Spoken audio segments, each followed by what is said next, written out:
Shalom, family trendsetter. Before I show you the breaking news, I want to show you the definition of double standard in America. Right after you watch the breaking news and the reading of the verdict of Kyle Rittenhouse, I want you to watch and read the article that follows.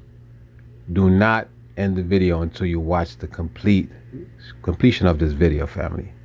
I really want to go in on this video, but I'm going to have to be careful because I do not want YouTube to block this video.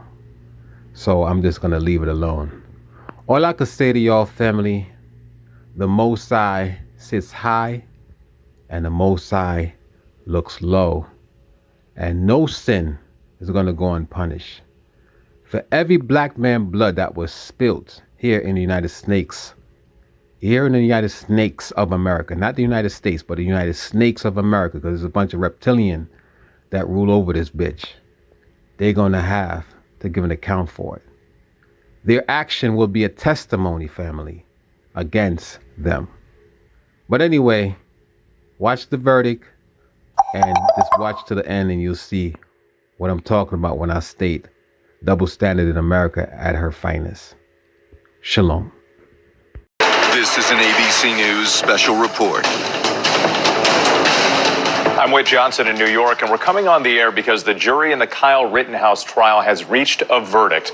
Jurors making that decision on their fourth day of deliberations, the trial being closely watched and scrutinized across the country. Rittenhouse charged with shooting and killing two protesters and wounding a third man with an AR-15 in Kenosha, Wisconsin. That was back in August of 2020. And there you're looking at a live picture right now. Kyle Rittenhouse in the courtroom. The judge has called everybody back with that information that there has been a verdict. Rittenhouse was 17 at the time, his attorneys claiming he acted in self-defense.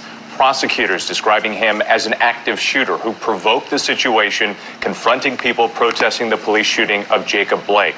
The jury made up of 5 men, 7 women. It's been deliberating since Tuesday morning. Jurors focusing on videos of the shootings during deliberations and even asking for copies of the judge's instructions. Rittenhouse faces life in prison if convicted on the most serious charge. That's first-degree intentional homicide. He faces 5 charges in all, the judge dropping a misdemeanor weapons charge before deliberations began.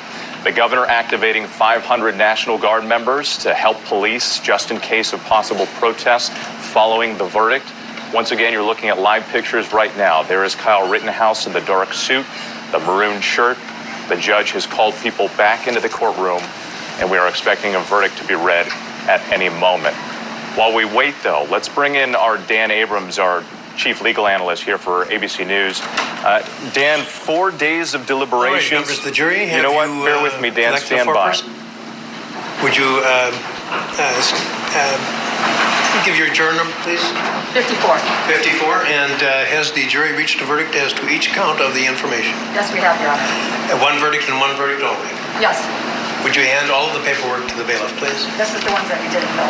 Okay. Everything. Okay. Yeah, thanks.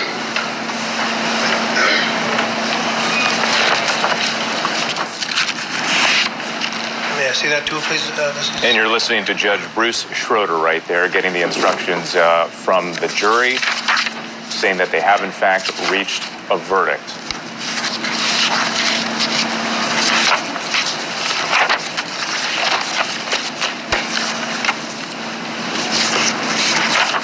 And as Judge Schroeder gets organized here, we can review some of the charges here. Once again, facing 5 different charges, from first-degree reckless homicide, first-degree recklessly endangering safety, first-degree recklessly endangering safety. Defendant will rise, face the jury, and hearken to You can its see the verdicts. charges there up on the screen. The most serious first-degree intentional homicide, and the judge did allow some lesser charges to be considered by the jury. Information, Joseph Rosenbaum. We, the jury, find the defendant, Kyle H. Rittenhouse, not guilty. As to the second count of the information, Richard McGinnis, we, the jury, find the defendant, Kyle H. Rittenhouse, not guilty. As to the third count of the information, unknown male, we, the jury, find the defendant, Kyle H. Rittenhouse, not guilty. As to the fourth count of the information, Anthony Huber, we, the jury, find the defendant, Kyle H. Rittenhouse, not guilty. As to the fifth count of the information, Gage Grosskreutz, we the jury find the defendant, Kyle H. Rittenhouse, not guilty. Members of the jury, are these your unanimous verdicts? Is there anyone who does not agree with the verdicts as read? Would you wish the jury polled? No. Okay. Okay, folks, your job is done, and we started just about 3 weeks ago. And I told you it could last 2 weeks and 2 days. This is 2 weeks. This is 3 weeks. You were a wonderful jury to work with. You were punctual. You were attentive. And the forgotten six over here who had a very difficult job of keeping from discussing the case during the time that they were sequestered as well. All of you, I couldn't have asked for a better jury to work with. And it has truly been my pleasure.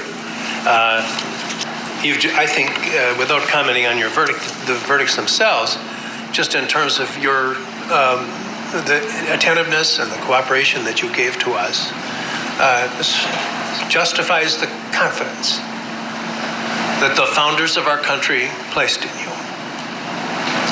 So I dismiss you at this time. You're never under any obligation to discuss any aspect of this case with anyone.